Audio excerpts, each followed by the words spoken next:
안녕하십니까. 어깨 아프면 견우입니다. 오늘은 견우가 종로구 해화동에 사시는 40대 초반의 남자분 직장인 사례 소개하려고 합니다. 이 환자분께서는 뭐 근육 문제니 오십견이니 어깨 건임, 이두 건임이니 다양한 병명을 병원마다 들으셨어요. 그런데도 이래도 저래도 치료가 안 되셔서 결국 견우암까지 오셨던 환자분인데 오늘 먼저 치료 후기 살펴보겠습니다.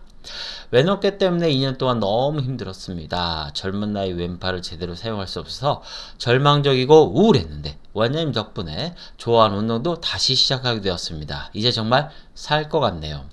환자분께서 고통스럽던 어깨 통증이 해방되셔서 본인이 좋아하는 어떤 운동도 다시 하게 되셨다는 말씀을 해줄 땐 의료인으로서 무한한 보람을 느끼게 됩니다. 종로 해화동에 사시는 40대 초반의 직장인이셨습니다. 작년부터 왼어깨가 아프기 시작했습니다. 작년 1월에 첫 번째 병원에서 왼 삼각근에 염증이 보인다고 해서 주사 치료를 2번 했으나 차도가 없었습니다. 그 충격파를 2달 넘게 일주일에 1, 2회나 했는데 치료한 날은 덜하지만 다음 날이 되면 같은 통증이 반복이 됐습니다. 그 외에도 2~3달 동안 전기치료, 도수치료, 체중격파 치료 등 안 받아본 치료가 없는 것 같습니다. 작년 6월에 준종합병원에서 별다른 이상은 없지만 신경이나 근육 문제인 것 같다고 해서 스테로이드를 2주에 걸쳐 2번 맞았는데 통증이 없어서 운동치료를 시작하기로 하고 운동치료를 했는데 통증이 더 심해졌습니다. 올해 1월에는 대학병원에서 50견인 것 같다고 해서 운동치료를 하자고 하면서 약 처방을 했는데 약을 먹으면 통증은 살짝 줄었지만 또 증상이 심해지는 거죠. 그래서 6월에 주사를 맞자고 해서 맞았는데 전혀 효과가 없었습니다. 이제 치료받기도 두렵고 지칩니다. 직장 동료가 한의원을 가보는 게 어떠냐고 추천해서 여기까지 오게 되셨습니다. 라고 하셨던 환자분이셨습니다. 어깨 건염이 이두 건염의 원인 살펴보겠습니다. 첫 번째 반복적인 행동. 예를 들어서 이쪽에 이두 건염이 있다가 자꾸 이런 걸 한다든가 이런 걸 한다든가 이런 걸 하면서 이두건을 자극하는 건 좋지 않습니다. 두 번째 잘못된 자세. 대표적인 뭐죠? 스마트폰 자세 있죠? 내려보는 자세. 그 자세가 되게 어깨에 도움이 안 돼요. 목도 나빠지지만 어깨 충돌 증후이라든가 어깨 이두건염의 한 원인이 될 수 있습니다. 세 번째 지나친 과부, 무겁거나 힘쓰는 걸 많이 하면 또 문제가 될 수 있겠죠. 네 번째 과사용, 많이 쓰면 당연히 어깨에 문제가 생길 수밖에 없겠죠. 환자분의 발생원인 살펴보겠습니다. 습관화된 잘못된 자세. 아무래도 하루 종일 컴퓨터하고 스마트폰 많이 하실 거 아닙니까? 아무래도 내려보는 자세, 후부정한 자세가 많이 되니까 어깨에 과부가 생길 수밖에 없고요.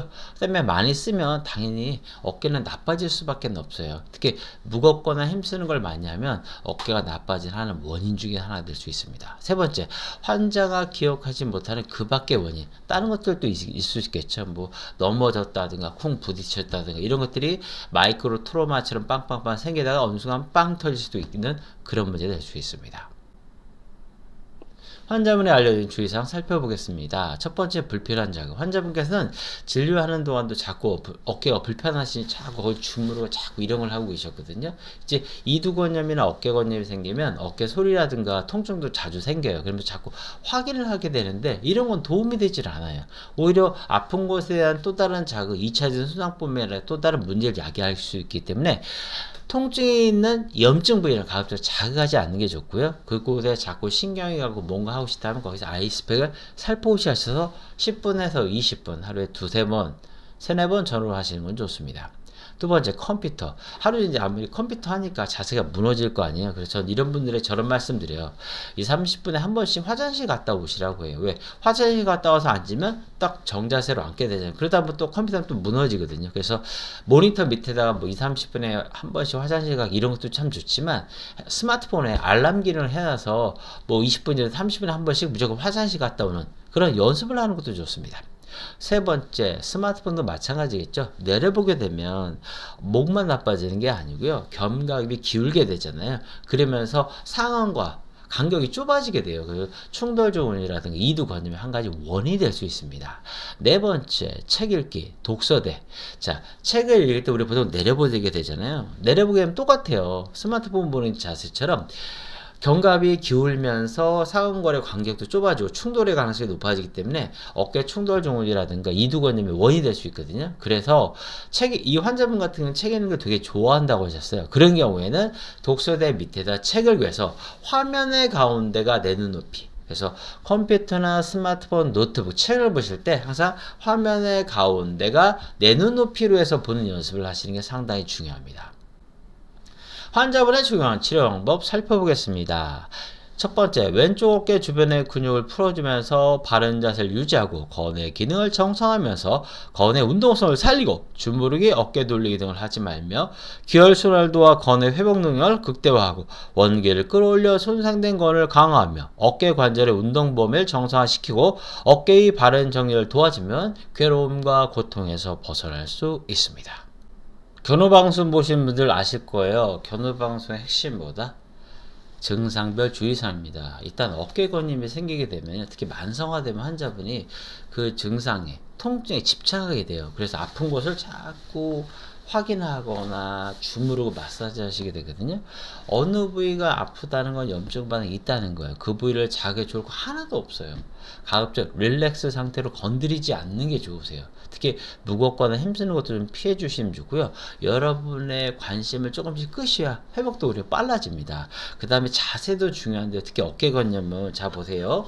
자, 우리가 스마트폰 일반적인 정상 자세는 이건데 스마트폰 자세처럼 기울이게 되면 견갑이 기울이게 되잖아요. 그러면 상완골은 이렇게 상태가 되잖아요. 그러니까 뼈 견갑하고 이 상완골의 간격이 좁아져요. 그런 상태에서 계속 뭔가 움직이고 뭔가를 하게 되면 어떻게 되죠? 충돌증후의 이두근염의 원인이 될 수 있거든요. 그래서 가급적 눈높이로 하셔라. 그래서 컴퓨터나 스마트폰, 노트북, 책을 볼 때도 화면의 가운데가 내 눈높이로 하시는 거 상당히 중요하십니다. 그리고 어깨 건염이 있는 상태에서 음식 같은 걸 술을 드시면 또 나빠져요. 술을 드시면 건 회복 같은 게 느려지거든요. 왜? 술이 들어간 물이 몸에서 아세트알데히드로 대사가 되면서 독성 물질이 유발되면서 염증이 심해지기 때문에 그래요. 이럴 때는 술도 좀 줄이시고 무겁거나 힘쓰는 거 피하시고 불필요한 자극을 하지 않는 게 어깨 건염 회복에 도움이 될 수 있습니다. 원장님과 이야기를 나누기 전까지는 다른 병원과 비슷할 거라 생각했습니다. 하지만 제 병에 대해서도 자세히 설명해 주시고 그동안 궁금했던 부분을 해소시켜 주니 믿음이 생긴 것 같습니다. 정말 꼼꼼하신 것 같아요. 열심히 치료받겠습니다. 누구보다도 열심히 치료 나와주셨고 조의사항도 잘 지켜주셔서 좋은 결과 만들 수 있었습니다. 오늘 소개한 사례는 더 이상 남의 이야기가 아닙니다. 여러분이 새로운 치료에 도전한 용기가 있어야 새로운 결과, 멋진 결과도 만들 수 있습니다. 포기하지 마시고 새로운 치료에 도전하셔서 여러분이 원하는 결과 얻으셨으면 좋겠습니다. 건강하세요.